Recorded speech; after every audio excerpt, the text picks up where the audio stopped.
So where God protects his people, we have no fear that somehow God will not have room for us. Be faithful. And as Jesus said, in my Father's house are many rooms, and I go there to prepare a place for you. At John 14. Christians under the oppression of Rome needed the encouragement. And, you know, we just have to do a little bit of looking around and know we need that same encouragement today. I think Calvin was talking about the Russians getting $3 billion or something from our bait. You know, there's just all kinds of things, and we don't know how true that is, I don't think. But there's plenty of dark in our world today, just like there was in the time that this was originally written and started to be given to the church. The Church of Jesus Christ, those two witnesses, are called to preach and teach until we can no longer do so.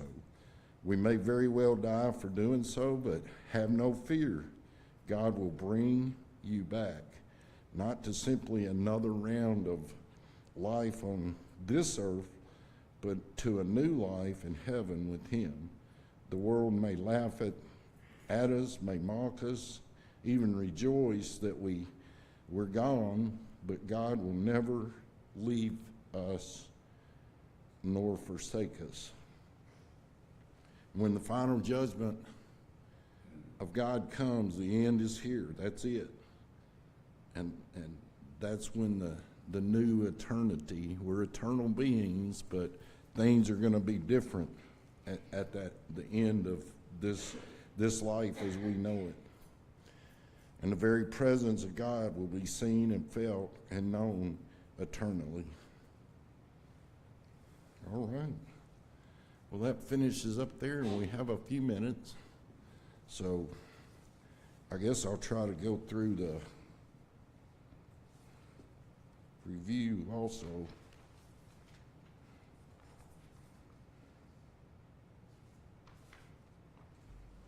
What I do with the first part of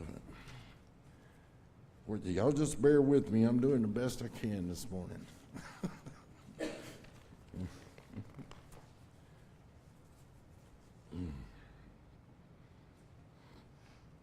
Okay, so you might want to turn back to, we're going to start the review in chapter 4, actually. And I may not have,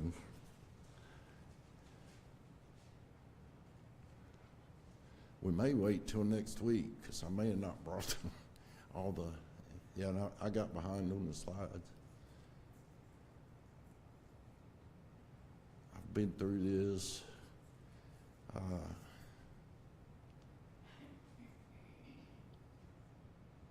And I can't emphasize this too much, so we must remember that God's telling the same message over and over.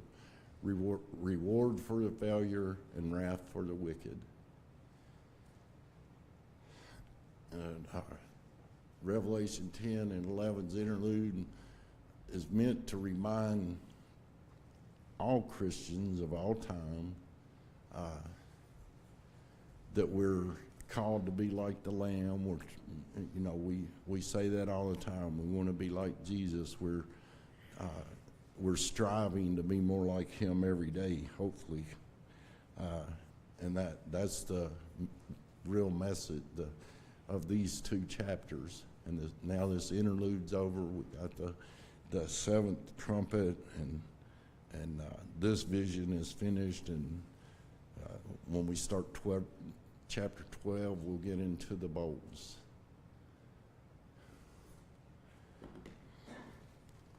Yeah, it's a little early, but I think I'm just gonna let Rich he'll do a much better job at the review than I can. So if it's okay, what's the matter?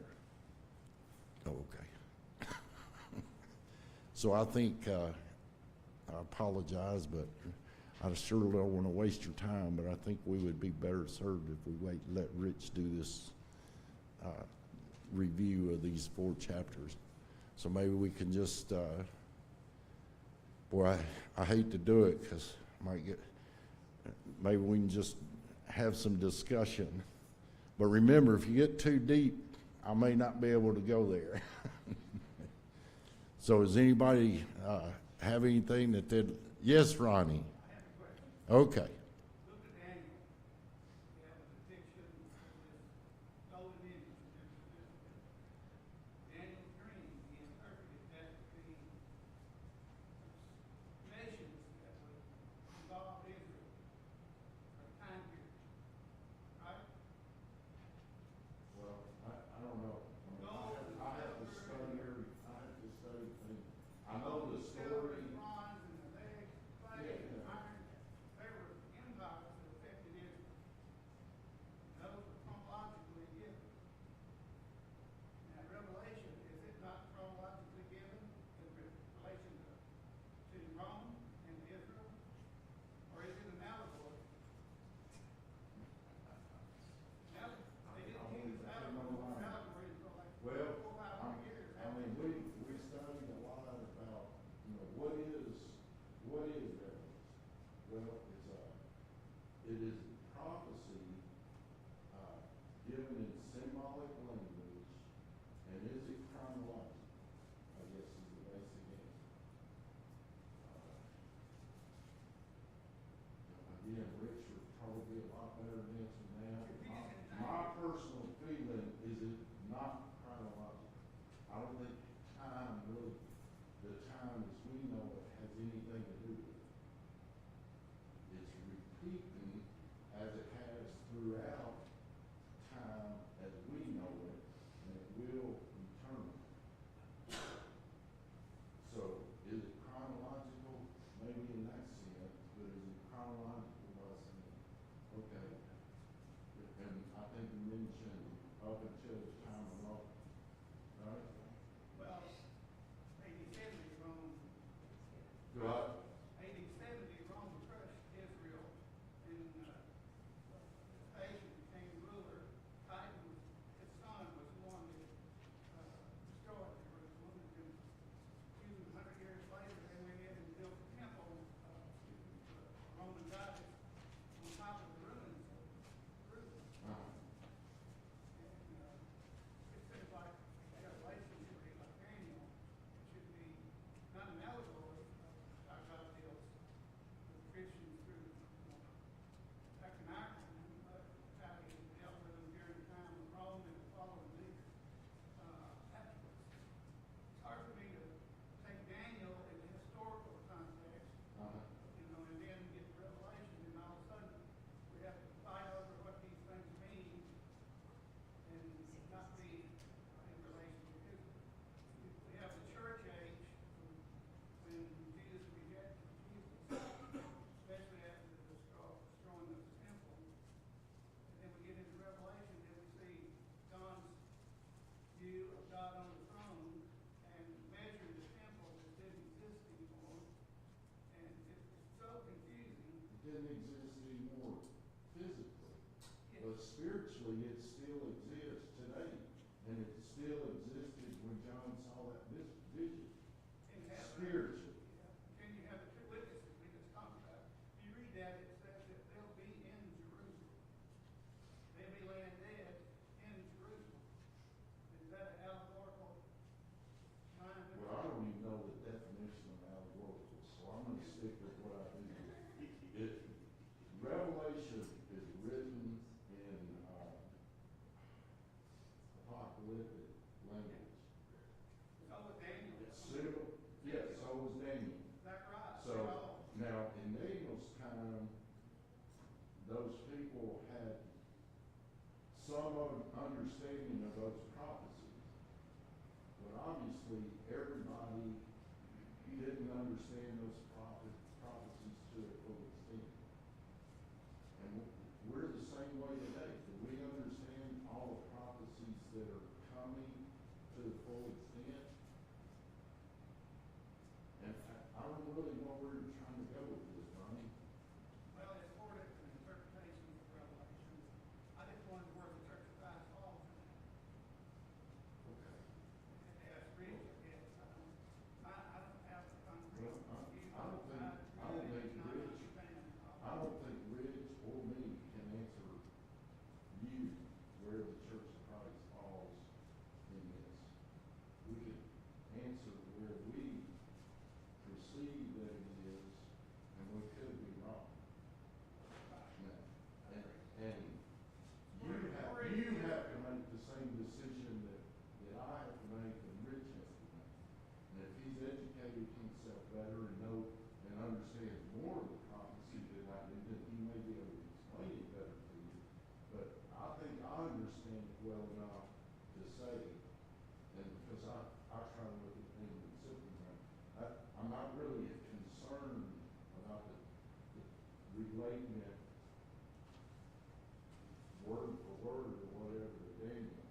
who's the church? Who's the church today? We're still God's people. Okay, so where are you trying to go with that? It's still the same group of people. Does the church supersede the prophecies of Israel? I don't think this has anything to do with the Jews. Revelation. This is for Christians and people who haven't become Christians yet. Yeah. Well, we as Christians I mean, in the church, we don't have temple worship. And all the phraseology in, from chapter 4 on deals with John's view of kind of like the Jewish traditional view of God. But, you know, it goes back to Zechariah, goes back to Daniel. Yes. All of those are Jewish symbolisms. And us, you know, that's what makes it so difficult for us to understand. You know, Well, I think if I might add. Yes, please. And I think a big thing about Revelation too, from my understanding of it, is kind of how you piece all the phrases together and stuff is when you date the writing of it. Some people think it's dated prior to the destruction of Jerusalem. Some people think it was written afterwards. I mean, the ending still ends up Jesus is going to win and defeat evil. I mean, whichever day, that's the overall thing. That's what's going to happen. Right. A lot of people think it was written prior to the destruction of Jerusalem because that makes the pieces fit together, the destruction and stuff like that. Because what happened to Jerusalem was very horrific to the Jewish nation. Truth is, none of us really know for sure. So, And I've always been taught when I've studied it prior at other churches, I've been taught it was written prior to AD 70 view. But, you know, the person teaching me that said, you know, he had said the same thing. Nobody knows for sure. So,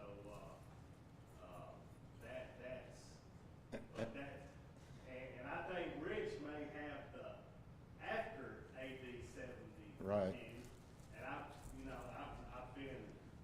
want to learn both views, you know, to be quite honest with you. I don't, I get too confused too easy. And I think, to me, from a simple-minded person that's striving to know God's will enough to live how He wants me to live, I need to simplify it. And that stuff may be great to talk about and, you know, over coffee or a fellowship meal or anything like that, but, you know, in a study, why confuse things? I mean, Revelation is about one thing, Jesus Christ. That's what it's about. When Jerusalem fell and when Rome fell and all that, it doesn't matter. The idea is we're given the history of mankind, and time has nothing to do with it. There's no time in it. It doesn't matter about the time. What does matter, all these nations that were prophesied about have, some of them, the prophecies have been fulfilled. Babylon, you know, you can walk it up until Rome. But we're still living in that time of that prophecy. This nation is going to be, the evil in this nation is going to be defeated by God. And I can't say if it's going to be next century or 100th century. Time doesn't matter, but it's going to happen. And where do I stand at that time? That's what matters. Yeah, I'm sorry, yeah. Well, I think Ronnie was like the connection between this and things from the Old Testament. Uh-huh. And I think what we've been taught and what Rich has taught us too is that Christ was in the beginning. The idea of Christ was already Right. And then if you go to the book of John, he said, he makes that clear in the first, two verses. You know, in the beginning was the Word, and the Word was, you know, with God. And so then, this is like, this has to do with Christ coming again, is Yeah. what I think. He's gonna come and he's gonna win. He's going to come and he's already won. And I'm always, you know, history repeats itself. So, I mean, some of this imagery, you know, could be showing the destruction of Rome itself, even after it, you know, was Catholicized, you know, became Christian, Mm-hmm. you know. Rome fell after that as well. Right. So, you know, it's empires rise, empires fall, rise and fall. That's just And the really, history of man. right. And really, I think that's one of the main messages in this. That it's always been that way, and it is now, and it is now, and it always will be. And you can put whatever name on it, whatever name of a nation in there. If you want to put it a name that's has the worldly power in your time, then we would say America is going to fall, just like every empire has throughout history. And it's going to fall. Why? Because the society as a whole makes the wrong decision and decides worldly things are better than godly things. And that's the message. And we can mourn over it, we can cry about it, we can be frustrated with the way things are, but that's the truth. That's what's going to happen. And, you know, and I can go back to the Old Testament and see that it's been happening throughout man's history. Until Jesus had that revelation, that's telling of a time when all that will come to an end when Jesus comes Right. back.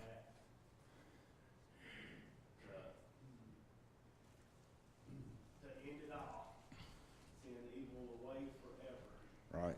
And then, I mean, this discussion kind of got me to think, the reason that I wanted to study Revelation again is because it was becoming clearer and clearer to me that Jesus, and I think we have to be real careful with terminology, Jesus was, like Kathy said a minute ago, he was there when we were created. The church that we recognize today, what we call the church, he's the head of. It's his church. So that hasn't changed either in man's. God doesn't change. His people have always had that same choice. And maybe when we say, well, the church's different from the Israelites, well, we're different in the way we live and the way God dealt with them and the way he deals with us now, but we're not different in that we're his people. And the choice that they had is the same choice we still have, and the same choice that the future generations, ever how many there are, will have. We either choose God or we don't. And we're either, huh? The roadmap is right there in their Bible. Right. Understand, read, get clarification from that, and good teaching, I can get it. It's basically, this is what I said, this is what it is, you either take it or you leave it. But here's the consequence. Right. I And mean, it's pretty basic. Yeah. And I've always, you know, and I admire people that really study, but it just confuses me, so I'm not going to do it anymore. I don't care if John wrote this in 70 or 40, or it just doesn't matter to me. And I always come back to this. If it mattered, God would have told me. If it mattered, God would have told me. I'd say, hey, look, David, this is when it took place. But he didn't tell me, so it just, and I always think back, and I don't know the verse, but I always think back that. And so are we getting into vain arguments about things like that?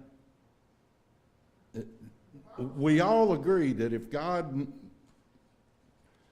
thought we needed to know something, he would have given it to us, right? Says if it's not in there, we didn't. Yeah, if God knows he told us, he's given us everything we need. So I don't need to know those things, obviously. Now, if I was smarter and enjoyed studying it more, it might be okay to do it, But it confuses me, so to me, it might even be a sin for me. Because if it confuses me, it might get me to the point that I go, hey, I just can't understand this. So I give up. Corinthians teaches that God is not the author of confusion, so if it's confusing, as everyone makes it, then God would have an interpretation of this, just like he did the Old Testament dreams, the prophets, because the only way you'd ever understand it is God spelled it out. Right. But it's not spelled out like he did all the Old Testament prophecies. But this vision that he had is unexplainable in our terms. God would have to interpret that in order for us to understand it, in my opinion. Are you talking about Revelation in particular? Yeah, see, I got to disagree with you on that. I think God has given us all we need to know to understand Revelation.